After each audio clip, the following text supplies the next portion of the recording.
آدمی جتنا کام کرتا ہے اس کو اپنے کام کے بقدر مزدوری ملتی ہے، اجرت ملتی ہے. صبح سے شام تک کام کرتا ہے، شام کو 500 روپے 700 روپے اس کو ملتے ہیں. آدھے دن میں چلا گیا تو 500 ملیں گے اس کو. آدھا کام کر کے گیا جتنا کام کیا اتنی مزدوری ملے گی. اور چھٹی کر دی تو چھٹی کر دی آج کام کی تو اس دن کی مزدوری نہیں ملتی. ایسے ہی اجر کا جو دار و مدار ہے وہ عمل پر ہے کہ جتنا آدمی کام کرے گا. دنیا کام کرنے کی جگہ ہے، یہ محنت کی جگہ ہے اور سارے لوگ محنت کر ہی رہے ہیں. کوئی زمین پر، کوئی لوہے پر، کوئی لکڑے پر، کوئی تانبے پیتل پر، کوئی کپڑے پر. سارے لوگ محنت کر رہے ہیں صبح سے شام تک. انبیاء علیہ السلام کو اللہ تعالیٰ نے دنیا میں بھیجا کہ وہ انسانوں کو محنت کرنے کا طریقہ بتاوے کہ کہاں محنت کرنی ہے.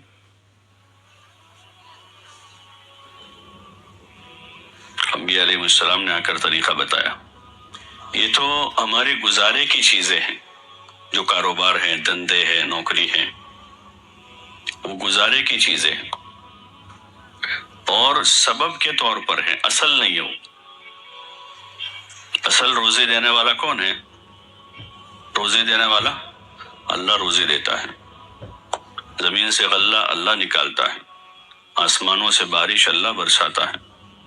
تاجروں کو، ملازموں کو، مزدوروں کو جو رزق ملتا ہے وہ رزق اللہ کے خزانے میں ہے.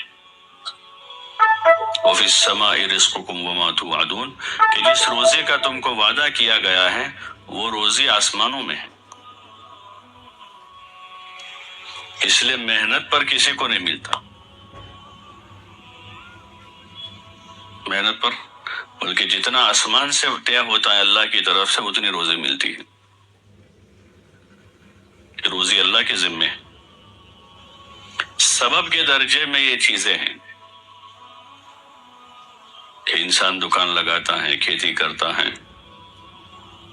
کاروبار کرتا ہے تو اس کی مقدر کی جتنی روزی اللہ پاک اتارتا ہے اور مقدر میں گھاٹا ہے تو گھاٹا اترتا ہے. یہ نقصان ہے.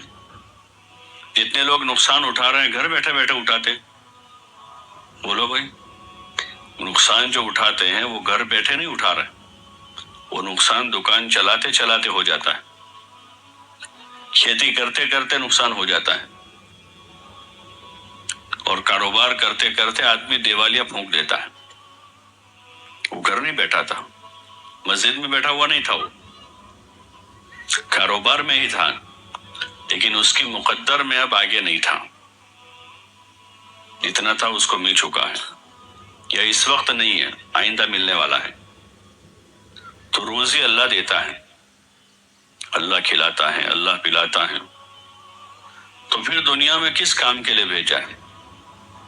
دنیا میں جو اصل کام ہے بندوں کا، بندیوں کا، انسانوں کا، جناتوں کا، وہ اللہ تعالیٰ کی عبادت ہے، جو اصل کام ہے. اس لیے کہا بچہ 7 سال کا ہو اس کو نماز کا حکم کرے. ابھی اس پر فرض نہیں ہوئی، اس لیے کہ یہ نماز مقصد زندگی ہے، وہ ابھی سے اس کو سکھا دینا ہے. جیسے بچے کو چلنا سکھاتے ہیں، اٹھنا بیٹھنا سکھاتے ہیں، کھانا پینا سکھاتے ہیں، اور اگر وہ وقت پر نہیں چلتا ہے تو ماں باپ ٹینشن میں آ جاتے ہیں. وقت پر بولتا نہیں ہے تو ماں باپ پریشان ہو جاتے ہیں، ڈاکٹر کے پاس لے جائے، دیکھو بولتا نہیں ہے، 2 سال کا ہو گیا، 2.5 سال کا ہو گیا ہے، ابھی تک کچھ وہاں کرتا نہیں ہے. پھر ڈاکٹر کے پاس چیک اپ کرواتے ہیں، کیوں نہیں بول رہا ہے. وقت پر بیٹھتا نہیں ہے تو پریشان ہو جاتے ہیں،